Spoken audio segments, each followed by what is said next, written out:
Let's examine the next type of layout called grid. This type of layout is a type of layout that organizes the different controls in rows and columns, which can have proportional or absolute sizes. By default, this layout type contains one row and one column and can also be used as a parent layout containing other child layouts. Let's demonstrate this type of layout. I have already created a project called Grid Demo, and inside the project I have created a page called Grid Demo Page. As we always have this content page with its respective stack layout, we're going to proceed to remove the stack layout since we are interested in testing this new type of layout called grid. Inside the grid element, which is the layout that we are testing, we can add some button type elements through this tag that we are seeing. We're going to place a text, for example, click me, and we're going to close this tag. You can do it this way, or you can also define a second button. We're going to place a text equals .NET Maui, and you can also close the label this way, placing a backslash followed by the greater than symbol. We're going to indicate that we want this page as the initial page, and let's start the application to see what this change looks like. Here we can see the initial behavior of this type of layout. We see that the button is using all the available space, that is, it uses all the space of the page type content page. We can see the text that we specified for this button, and perhaps you may be wondering where the second button that is part of this graphical user interface has been, since we do not see it. The second button that, if we go back to the code, was specified with the text click me. Well, the default behavior is that this layout tries to occupy all the available space, in this case on the page, and positions the different elements one on top of the other, since we are not specifying that we want to place the elements in another way. Remember that by default a grid creates a column and a row, and that is why we have a single space for all the content we are viewing. Fortunately, we have a couple of properties that will allow us to create more rows and more columns in this layout grid. How can we do it? Well, we simply have to place ourselves just below the grid tag, and we have to access a property of the grid called row definition to define a set of additional rows. Or we also have the property called column definition to indicate that we want an additional set of columns. We will proceed to work first with the property called row definition, and if we want to create new rows, we have to do it through the label called row definition. We can do it again in this way that we are seeing here, or we can indicate row definition and immediately close the label. In this way, we are creating a couple of rows as part of the application. With this simple change that we've made, let's visualize what has happened. We see that as part of the application, the pair of elements that are actually a pair of buttons have been positioned right in the middle of the mobile device at the top. And this, remember, is because we have indicated that we want two rows as part of the layout. Once again, the elements are positioned on top of each other, since we are not indicating that we want to position, for example, one of the buttons at the bottom. But before learning how to position the elements, let's proceed to test the second property that we had seen previously, which is the column definition property. Let's indicate that we want to define a set of additional columns. I'm going to do it this way. I'm creating a couple of columns. I'm going to save the changes. Let's visualize the results. And this is what the application currently looks like, since we've indicated that we wanted a couple of columns as part of the application. This is the first column and this is the second column. The next step is to learn how to position the different elements in each of the sections that we have defined. Well, to do this, we have to imagine that this is a set of different positions or coordinates. Assume that this first position is position 0 for the columns and 0 for the rows. The second element is for column number 1 in row number 0, since the indexing starts from numbering 0. So this would be the first row, this would be the second row, this would be the first column, and this would be the second column. So if we wanted, for example, to position an element in column number 1 and row number 1, we would have to modify our code to indicate that one of these elements has been positioned precisely in that location. Suppose we want to place the second button, the one with the .NET Maui text. That we would have to do this is to access a property called grid dot, and here we can specify in which row we want to position this element. We're going to indicate that we want to place this element in row number 1, and we can also access the column property to specify that we want to position this control in column number 1. Let's visualize the changes, and this is how the application looks. See how this time the elements have been positioned in different locations as we have specified in the XAML code. Now, maybe you could ask yourself the question, how could we place an element so that it occupies more than one column or more than one row? For example, if we wanted to place this second button so that it occupies the whole row.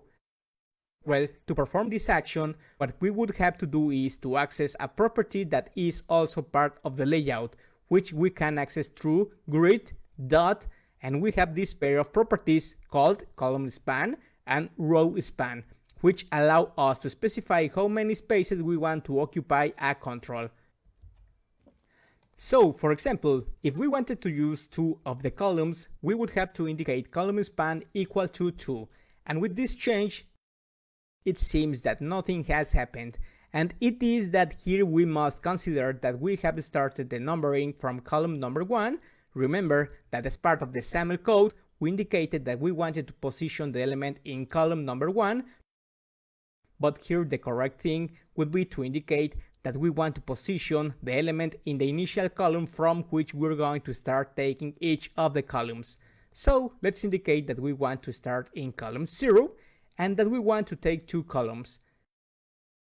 With this change that we have applied, look how the button is already using all the available space, which in this case are 2 columns to place this element, specifically this button. Another thing we can do as part of this type of layout is to specify a size for the rows and columns. And we can do this in both the row definitions and the column definitions. For the case of the rows, we can specify a height value, and for the case of the columns, we can specify a property called width. As part of the values for each of these properties, we have 3 ways to set the values. First, we can specify a fixed value, as in this case we are seeing on the screen. If we update the changes, look how the button at the top has been greatly reduced because we have indicated that we want the first row to have 10 units only for the different elements that we position as part of the row. If we change the values, for example, to a value of 50, look how the size is modified because we have changed the size of the row definition. A second value that we could set is the value called auto, which basically that it will do is to use all the space they need, the internal controls to take only that space.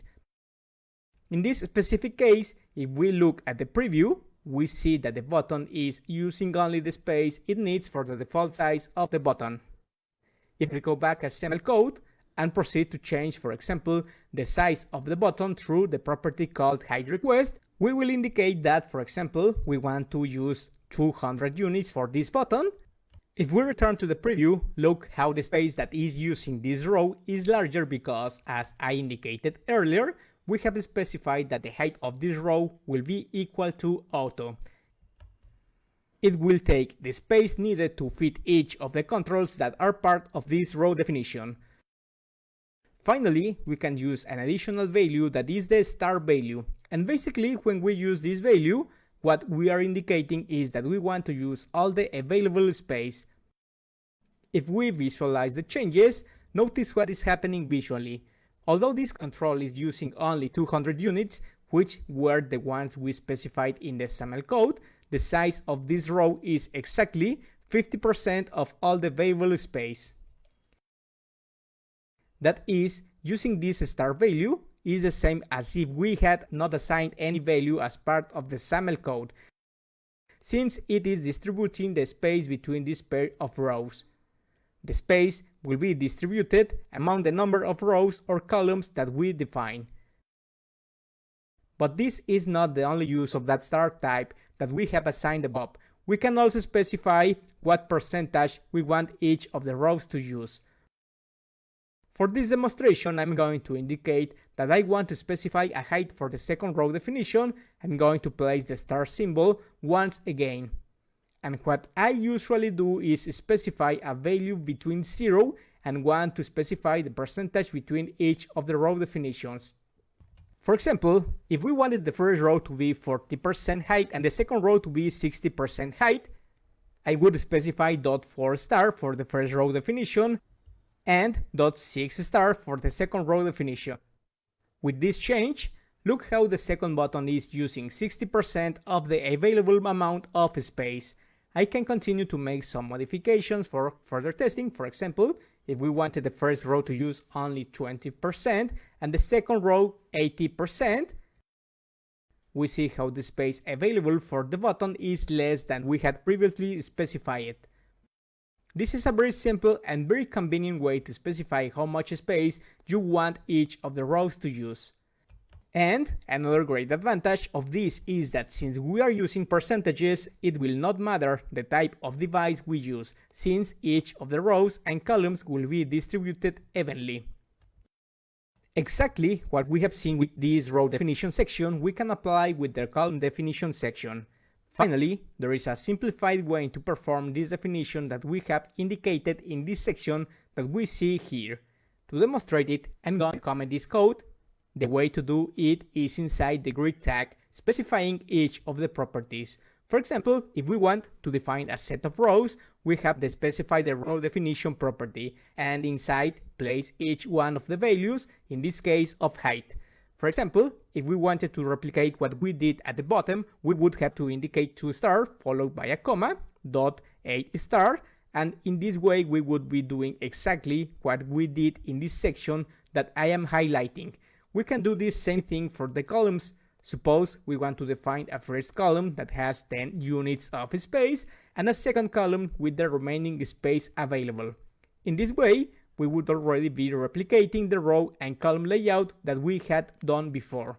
We see that this is a much more simplified way to carry out the definition of rows and columns, but both are valid, and it will be up to you to select which is the best way for you to work.